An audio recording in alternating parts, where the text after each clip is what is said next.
You've probably seen the lists, superfoods, the 10 foods you should eat every single day. What is it about superfoods? What makes them so super? Can they protect you, or do they prevent you in some way from getting sick? Let's take a look. Come on. And hi, how are you, Sanjay? Thanks so much for meeting us. Thank you for having me. So I see you're hanging out by the fruit, the berries. If you had to pick one food out of all these here, what would you say is sort of the ideal superfood, and why? Blueberries are definitely the ideal superfood, and it's because of their dark, rich color. And that just means it's got a lot more antioxidants in it, and it's really great for memory, also for eye health, and it might also help lower bad cholesterol. Okay, so definitely put berries on the list of superfoods. Leafy greens is what we talk about all the time.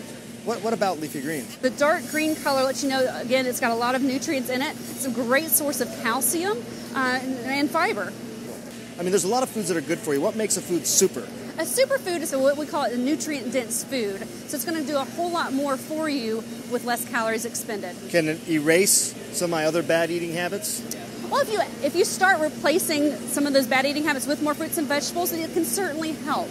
But if you're going to be loading it down with other really unhealthy foods, it's probably not the best choice, but at least you've got them on the plate. I mean, can these foods in some ways act like medicines in the sense they can decrease inflammation, decrease your cholesterol, things like that? There are some studies that show some of these foods can do that, but it's also part of our lifestyle that we want to get as well.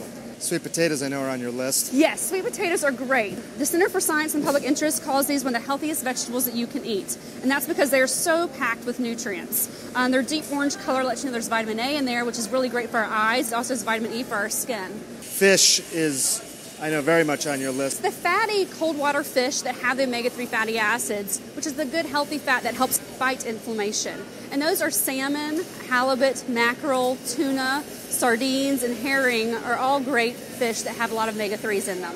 Now, hearing all that about superfoods, you may think, great, but I don't have a market like this in my backyard. Good point, a lot of people don't. But you can get a lot of these foods frozen. You can even get them canned. And keep in mind, eat those superfoods with a healthy diet in general. Every now and then, even get a little bit of exercise.